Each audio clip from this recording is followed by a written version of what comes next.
que lo que más nos preocupa y lo que más tenemos que trabajar es el concepto de dolor crónico. Y para hablar de dolor crónico y hablar de las definiciones de dolor crónico, tal vez podemos recurrir a la Asociación Internacional para el Estudio y Tratamiento del Dolor, que define el dolor como una experiencia sensorial o emocional desagradable asociada a una lesión tisular evidente o probable o descrita en términos coincidentes con dicha lesión. En esta definición sí que se encuentran conceptos que tienen mucho más que ver con el concepto de dolor crónico, como puede ser la presencia de una lesión tisular, la presencia de una emoción, mucho más que un síntoma, que era la definición del Harrison. Sin embargo, dentro de la propia JASP se ha modificado recientemente esta definición en el año 2016 para definir el dolor como una experiencia angustiante asociada con un daño tisular real o potencial y con componente sensorial, emocional, cognitivo y social. Y si os dais cuenta, estos dos últimos términos se han añadido a esta definición. El componente social y el componente cognitivo, porque el dolor crónico, es algo que afecta mucho más que a la persona que siente dolor. La persona que siente dolor crónico, ve modificada toda su esfera, todo su entorno de trabajo, familiar, laboral, etcétera, etcétera. Por lo tanto, hay que integrar todas esas alteraciones que van más allá de la pura fisiopatología dentro del concepto general de dolor crónico. Sin embargo, con todo esto, a mí la definición que más me gusta es una definición de una enfermera que en el año 1968, Margot McCaffrey, dijo: el dolor es todo lo que siente una persona cuando dice que siente dolor. Y ahí vamos a poder incluir todos los conceptos que queráis, todos los valores que queráis, y me gusta sobre todo porque, si os dais cuenta, en las definiciones anteriores no se habla de la persona, no sale la referencia del paciente, de la persona que sufre el dolor. De todas formas, la cosa ha ido cambiando mucho y en el último catálogo internacional de enfermedades, en el ICD-11, recientemente se acaba de publicar y por fin sale el concepto de dolor como enfermedad. Y este concepto de dolor como enfermedad permite, por primera vez, clasificar y categorizar algunos conceptos que algunos teníamos muy claros, es decir, que el dolor crónico es una enfermedad en sí misma, pero que en otros casos la gente no, o el resto de los profesionales sanitarios no tenían tan integrado. Mirad, ya se cataloga, ya se puede clasificar el dolor, y un concepto muy interesante, se habla de dolor primario crónico. El dolor secundario, el dolor que acompaña o que es posterior a una cirugía, un dolor musculoesquelético, un dolor visceral, que tiene una patología previa que cursa con dolor, lo conocemos bien, pero tenemos que entender que existe también este concepto de dolor crónico primario. No hay ninguna causa que podamos explicar, o no suficientemente, pero que provoca ese dolor que se mantiene. Entender que el dolor es una enfermedad y que, por lo tanto, el dolor hay que tratarlo de forma diferente a un síntoma es fundamental para poder avanzar y mejorar la calidad de vida de nuestros pacientes. Porque el dolor es muy frecuente. Mirad, esto es una encuesta bastante antigua ya, del 2011, pero es la última encuesta que se ha hecho a nivel global en Europa. Entrevistas telefónicas preguntando: ¿en este momento usted le duele o no le duele? ¿O le ha dolido en el último mes? Fijaros, en el 2011 teníamos 80 millones de europeos que tenían dolor crónico. Y de esos 80 millones, 11 tenían un dolor intenso, un dolor situado entre el 8 y el 10. Eso es mucho. Eso es mucho. En España estábamos hablando en aquella época de aproximadamente 7,8 millones de españoles con dolor crónico. Probablemente a estas alturas andemos ya por los 10 millones. En España, la última actualización que tenemos del 2014 dice, fijaros, la prevalencia del dolor crónico es en torno al 17%, pero los datos que más nos llaman la atención, el tiempo de diagnóstico son 2,2 años. Es decir, un paciente tiene que estar 2,2 años con dolor antes de que le puedan diagnosticar de qué estamos hablando, qué tipo de dolor es. Nos falta mucho conocimiento sobre el dolor. Y eso hace que aproximadamente un tercio de los pacientes consideren que no reciben un tratamiento adecuado para su dolor. Si nos vamos a la parte necesaria, pero menos relacionada con este tema, que sería conceptos más sociales, un paciente con dolor crónico de media va 6,6 veces a la consulta al cabo de un año. Pero es que de media tiene 14 días de baja laboral y el 21% consideran que no pueden rendir adecuadamente por culpa de su dolor. Realmente creo que simplemente con estos pequeños datos sirve para que os hagáis una idea de qué estamos hablando cuando hablamos de dolor crónico, que parece que es una enfermedad que pasa desapercibida y que, bueno, a todo el mundo le duele algo. Todos hemos oído esa frase, ¿no? Si tienes 40 años y no te duele nada, es que estás muerto. No, pues este tipo de frases no le hacen ningún favor a los pacientes que de verdad tienen dolor crónico. Por eso, cuando hablamos de dolor, y eso es lo que me parece que sería más importante de esta charla que comparto con vosotros, es que tenemos que pensar en el dolor provocado por una patología. Todos los dolores o la mayoría de los dolores surgen a causa de una patología previa, pero tenemos que entender también el dolor como patología. El dolor que en un momento determinado desarrolla una vía paralela y se mantiene independientemente de la vía que tome la patología que provocó ese dolor. Nunca podemos olvidar el componente psicológico. Los pacientes son personas y como personas tienen historias, tienen memorias, tienen recuerdos, tienen vivencias y todo eso afecta a su dolor y, por supuesto, el componente genético. No todos sentimos el mismo dolor, nuestros genes van a hacer que tengamos distintas respuestas al dolor. Si tenemos todo esto en cuenta, podremos hacer o podemos tratar el dolor de una forma mucho más global y podemos entender mucho más lo que les pasa a nuestros pacientes. Podremos no mejorarles el dolor, podremos no quitarles el dolor, pero podremos mejorar su calidad de vida. Y esto es algo de lo que nunca nos tenemos que olvidar. Fijaros, clasificar el dolor es necesario, aunque limita mucho realmente la respuesta, es necesario. Y lo primero que hacemos es clasificar el dolor entre dolor agudo y dolor crónico. Consideramos un dolor agudo aquel que dura menos de 3 meses y el dolor crónico, lógicamente, aquel que dura más de 3 meses. Realmente ya esa primera clasificación ya es un poco rara, porque en el fondo lo que tenemos que diferenciar es que el dolor crónico es un dolor agudo que no se ha resuelto adecuadamente. Y esa falta de resolución puede llevar 3 meses o puede llevar 2 meses o puede llevar 1 mes.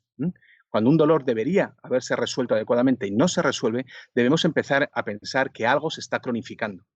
Y para eso, nada mejor que vuestra experiencia como fisioterapeutas, vuestra práctica clínica que os hace saber esto es raro, esto no debería funcionar así. Este paciente no debería seguir quejándose tanto. Esta exploración que le estoy haciendo me está mostrando cosas que no son normales. Ahí es cuando se está empezando a cronificar el dolor. Y si empezamos a hacer un abordaje lo más intenso y lo más rápido posible, probablemente vamos a disminuir mucho el riesgo de cronificación. Otra clasificación del dolor puede ser en función del estímulo que lo provoca. Y así podemos hablar de dolor nociceptivo. En el caso del dolor nociceptivo conocemos la causa, sabemos cuál es el origen de ese dolor que está manifestando el paciente. Puede ser una artrosis, puede ser una artritis, puede ser una luxación, puede ser una lumbalgia, lo que queráis. Pero conocemos la causa de ese dolor. En el caso del dolor neuropático, hablamos de una lesión del sistema somatosensorial, es decir, o una disfunción del sistema somatosensorial. No podemos identificar el estímulo, tiene que haber algún tipo de lesión, evidentemente, pero no reconocemos el estímulo que provoca ese tipo de dolor. Podemos diagnosticarlo, podemos entenderlo y podemos clasificarlo, pero no encontramos cuál es el origen inicial. En algunos casos sí, yo no sé, por ejemplo, una neuralgia posherpética, pues lógicamente ha habido una lesión producida por herpes y eso ha producido un dolor neuropático. Pero muchas veces los dolores neuropáticos no somos capaces de identificar la causa de ese dolor. Y luego, tanto en el dolor neuropático como en el dolor nociceptivo, tenemos un componente inflamatorio, que muchas veces ha dado lugar a hablar de un tercer tipo de dolor, que es el dolor inflamatorio. Pero el dolor inflamatorio, en realidad la inflamación es una respuesta al estímulo. Y nos podemos encontrar con que existe inflamación tanto en dolor nociceptivo como en dolor neuropático. Por eso las dos grandes categorías serían el dolor nociceptivo y el dolor neuropático. Deberíamos incluir un nuevo tipo de dolor, en realidad una nueva definición de un dolor que ya conocíamos de hace tiempo, que es el dolor psicosomático, y que ahora lo llamamos dolor nociplástico. Dolor nociplástico es un dolor que se produce por una alteración del sistema nociceptivo, pero que no podemos identificar la causa del dolor. Ni la causa del dolor, que sería más relacionado con el dolor nociceptivo, ni las alteraciones que se producen. El dolor nociplástico es aquel dolor en el que el paciente refiere dolor, siente dolor, pero no encontramos la causa de ese dolor. Y no es que el paciente se invente el dolor, y esto es muy importante también. Si el paciente dice que le duele, es porque le duele. Lo que pasa es que no hemos encontrado, no conocemos suficientemente bien el sistema nociceptivo para entender cuál es la causa de ese dolor. Y hablando de sistema nociceptivo, incluyo también los centros superiores del sistema nervioso central. Un paciente no se inventa un dolor, al paciente le duele. Otra cosa es que no sepamos cuál es la causa. pero el dolor existe, el dolor está ahí y lo manifiesta día a día. Y como os decía, es muy, muy importante que consideremos que el dolor agudo es una señal de alarma, pero también es una señal de alarma para nosotros como terapeutas para avisarnos de que algo va mal y que cuanto más tardemos en tratar el dolor agudo, más fácilmente el dolor se va a cronificar. Y sabemos que una vez que el dolor se cronifica, tratar de resolver esa situación es mucho más complicado. Por lo tanto, siempre que podamos, vamos a tener que ser tremendamente agresivos en el dolor agudo. Cuanto antes, mejor. Y el caso es que la fisiología del dolor agudo es muy sencilla. Mirad, bueno, estos serían los 3 componentes que forman parte del dolor: la periferia, la médula espinal y el encéfalo. Cuando se produce una lesión en la médula espinal, o perdón, una agresión en la periferia, esto pone en marcha una neurona que llamamos nociceptor, que transmite la información hasta la médula espinal. De ahí, una segunda neurona envía la información al cerebro. Ya está, es una cuestión de 2 neuronas. En realidad, estoy simplificando al máximo, evidentemente. Pero tenemos una primera zona de fisiopatología, digamos, que sería todo lo que tiene que ver con la periferia y la médula espinal, que es la nocicepción, son sensaciones, es una transmisión de un estímulo doloroso. Y luego tenemos la parte que rodea todos los centros superiores del sistema nervioso central, que ahí es donde se manifiesta el dolor, donde se convierte, esta nocicepción se convierte en dolor. Sabemos relativamente poco de cómo las alteraciones que se producen en el cerebro, pero sí que tenemos bastante información sobre que hay 3 áreas fundamentales relacionadas con la detección y transmisión del dolor. Primero, la corteza somatosensorial. La corteza somatosensorial nos va a indicar dónde se localiza el dolor y cómo de intenso es ese dolor. También se va a activar el sistema límbico. El sistema límbico que, como sabéis, está formado por el tálamo, la ínsula, el hipocampo, la amígdala, etcétera, y que es el responsable de las emociones. Cómo nos vamos a sentir nosotros como persona frente a ese estímulo que se está provocando en la periferia.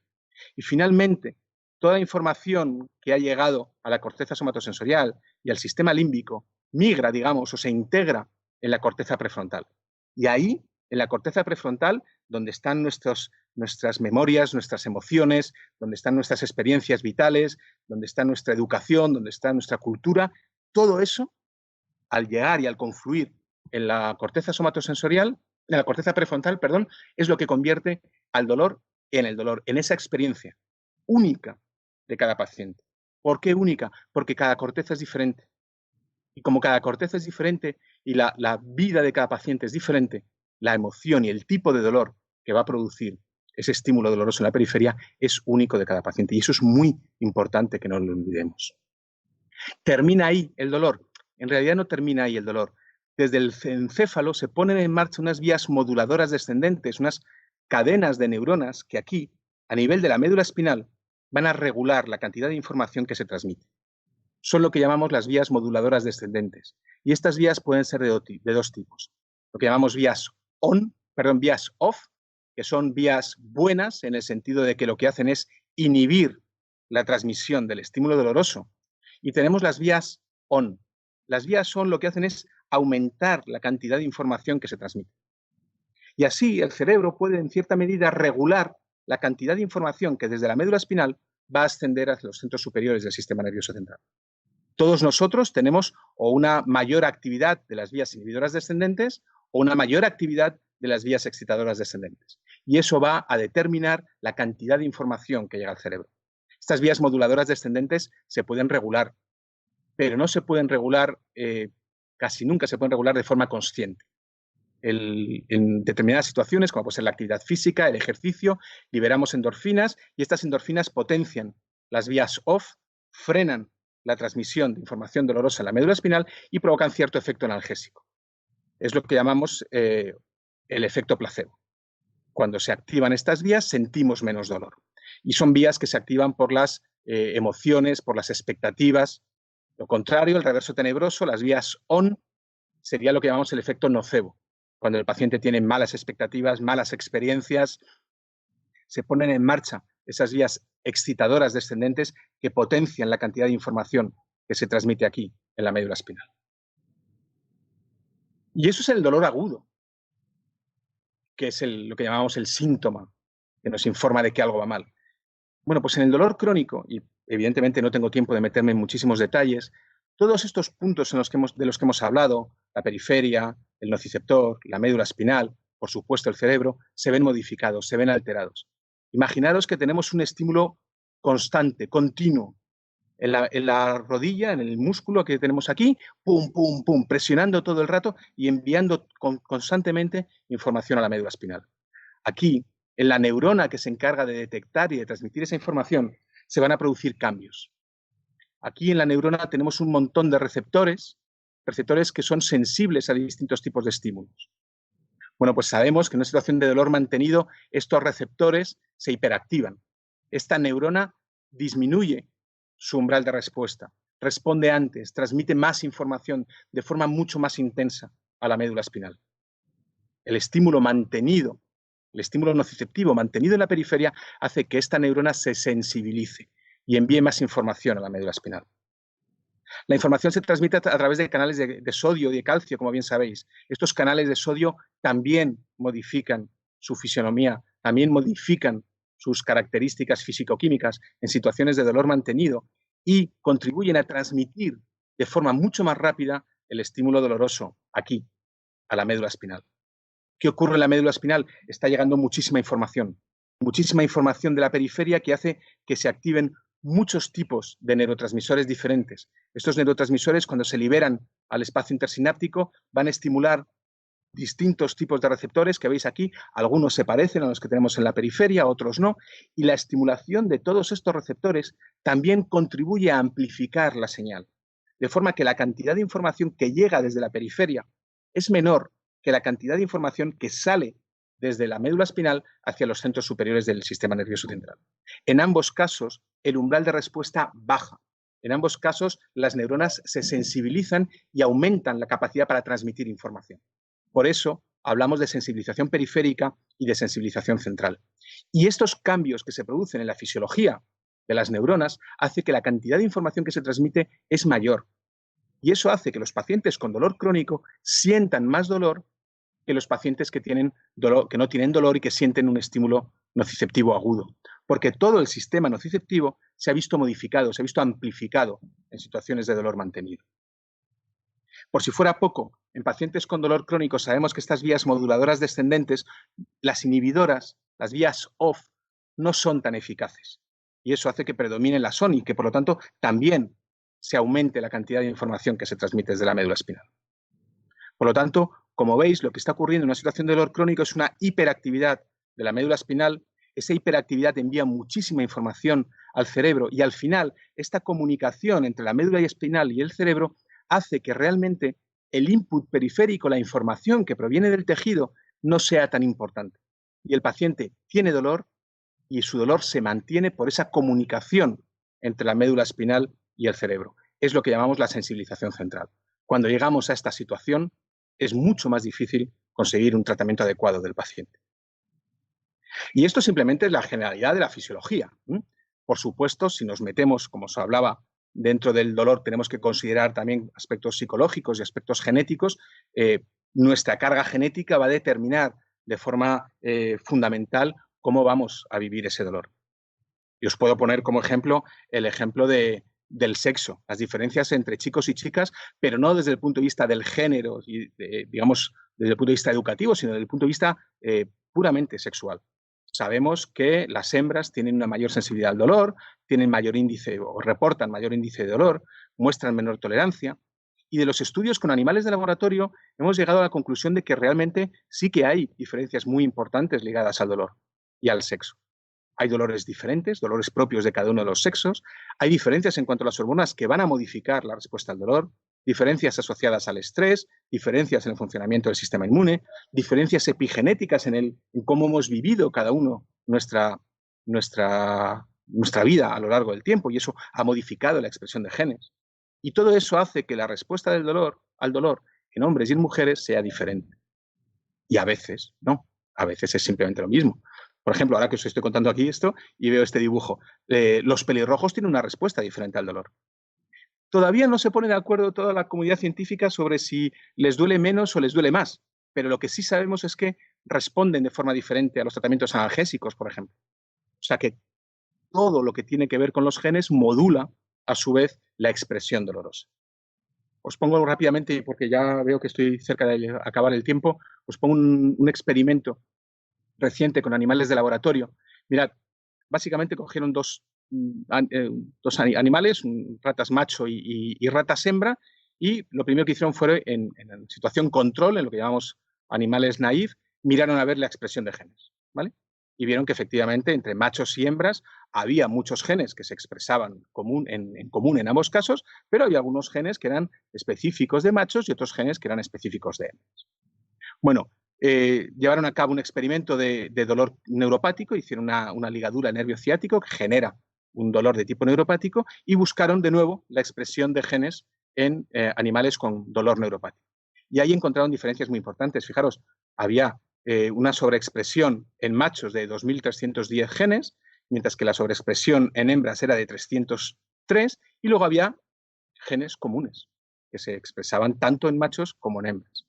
Cuando miraron a ver qué función tenían esos genes, se encontraron con que, por ejemplo, en el caso de las hembras, había una serie de funciones que se veían sobreexpresadas en dolor neuropático. En el caso de los machos, había otras que se veían sobreexpresadas y había algunas que se sobreexpresaban tanto en machos como en hembras. Por lo tanto, tenemos características comunes y tenemos características diferenciales. Y tenemos que tener en cuenta esas características diferenciales a la hora de poder entender cómo se produce la sensación dolorosa y cómo se produce la cronificación del dolor.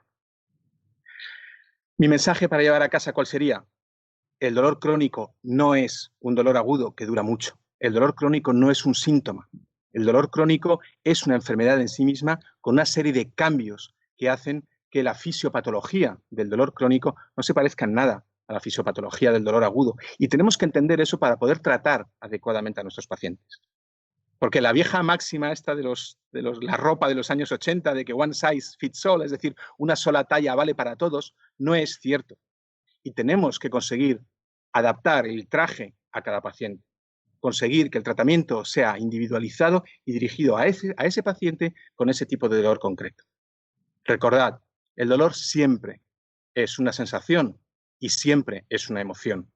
Y hay que tratar las dos de forma simultánea. Tenemos que tratar la sensación con fármacos o con técnicas intervencionistas, electrodos, radiofrecuencia, etcétera, o con fisioterapia, por supuesto, faltaría más. Pero tenemos que tratar la emoción del paciente con psicoterapia, con actividad física, con distracciones. Si conseguimos combinar los dos tratamientos, el abordaje y la satisfacción del paciente será mucho más importante. Por supuesto, fisioterapia, por supuesto, farmacología, psicología, técnicas, educación. Pero ¿qué tal si intentamos utilizarlo todo a la vez? ¿Qué tal si intentamos que nuestro paciente pueda recibir un tratamiento lo más multidisciplinar posible y con eso mejorar, y es lo más importante, la calidad de vida del paciente? Eso es todo lo que quería compartir con vosotros. Muchas gracias.